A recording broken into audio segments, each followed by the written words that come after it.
Hi students, in this video I will teach you about meaning and process of a forfeiture of a shares. What is meaning of a forfeiture of a shares? Forfeiture of shares is the process to forfeit the shares allotted by the company. If shareholders is unable to pay the call amount in the specific period of a time, then as penalty company takes back these shares.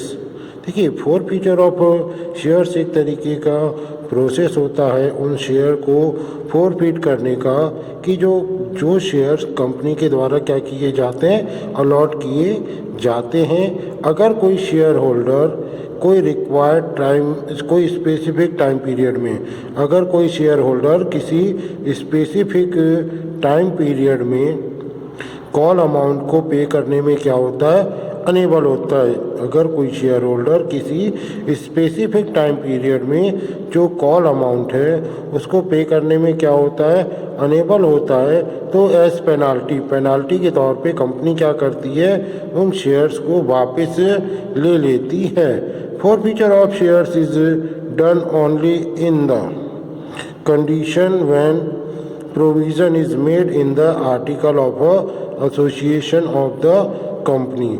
Forfeiture of share जो है वो उसी condition में किए जाते हैं जबकि company का जो आर्टिकल ऑफ एसोसिएशन है इसके बारे में क्या उसमें प्रोविज़न दिए गए हों।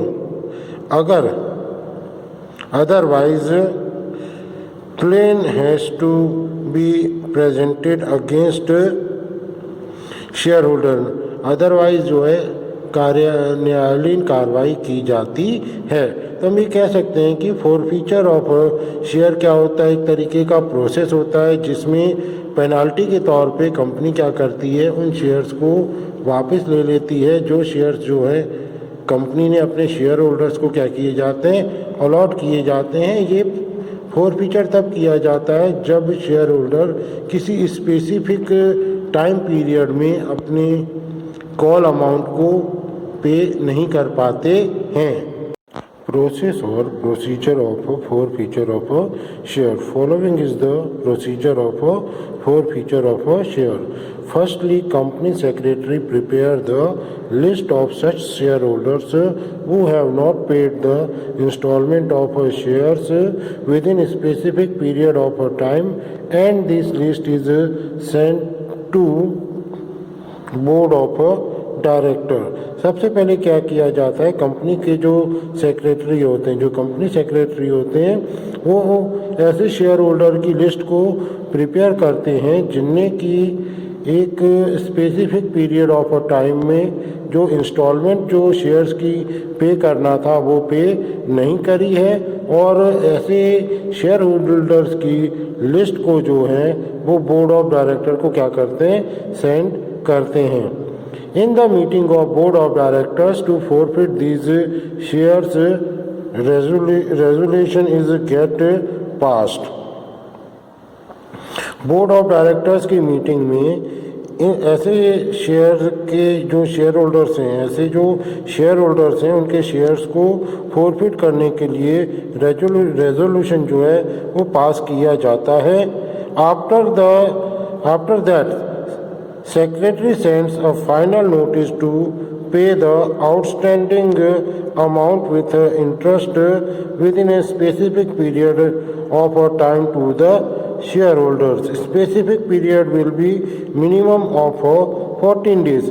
देखिए, आफ्टर दैट ये रेजोल्यूशन पास होने के बाद जो सेक्रेटरी होते हैं वो एक फाइनल नोटिस क्या करते हैं, सेंड करते हैं आउटस्टैंडिंग अमाउंट को विथ इंटरेस्ट। जो आउटस्टैंडिंग अमाउंट है उसको विथ इंटरेस्ट स्पेसिफिक पीरियड में पे करने के लिए शेयर होल्डर्स को। ठीक है, वो क्या करते हैं, शेयर होल्डर्स को एक नोटिस पे करते हैं कि आप आउटस्टैंडिंग अमाउंट विथ इंटरेस्ट जो है एक स्पेसिफिक पीरियड में क्या करें, पे कर दें। Specific period will be minimum of 14 days. और ये जो स्पेसिफिक पीरियड होता है ये जनरली मिनिमम कितने डेज का होता है, 14 डेज का होता है। In third point, in the final notice it is clearly mentioned that if outstanding amount is not paid within the specific period of time then shares will be forfeited. इसमें उन्होंने क्या बताया है कि अगर जो फाइनल नोटिस होता है उसमें ये क्लियरली मेंशन कर दिया जाता है कि अगर जो आउटस्टैंडिंग अमाउंट है वो पे नहीं किया गया स्पेसिफिक पीरियड ऑफ टाइम में, उस कंडीशन में शेयर्स को क्या कर दिया जाएगा, फोरफिट कर दिया जाएगा.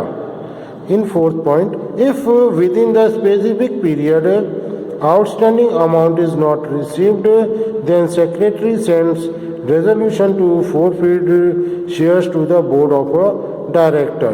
On consent of board of directors notice is sent about forfeit of share and cancellation of share certificate. देखिए इसके बाद क्या किया जाता है, अगर स्पेसिफिक पीरियड में जो अमाउंट है वो रिसीव नहीं हो पाता तो कंपनी का जो सेक्रेटरी है वो बोर्ड ऑफ डायरेक्टर्स को उन शेयर को फोरफिट करने के लिए एक रेजोल्यूशन सेंड करते हैं और बोर्ड ऑफ डायरेक्टर के कंसेंट से वो शेयर्स को फोरफिट करने का और शेयर सर्टिफिकेट को कैंसिल करने का नोटिस इशू करते हैं. After completing of the above process share holder name is remove from the members register. देखिए अबव प्रोसेस, इस प्रोसेस को कंप्लीट करने के बाद शेयर होल्डर्स का नाम जो है वो रजिस्टर से क्या कर दिया जाता है, रिमूव कर दिया जाता है. And amount received on the share is transfer to the share forfeit account. और जो अमाउंट उस शेयर होल्डर से हमें रिसीव हो चुका होता है उसको हम शेयर फोरफिट अकाउंट में ट्रांसफ़र कर देते हैं.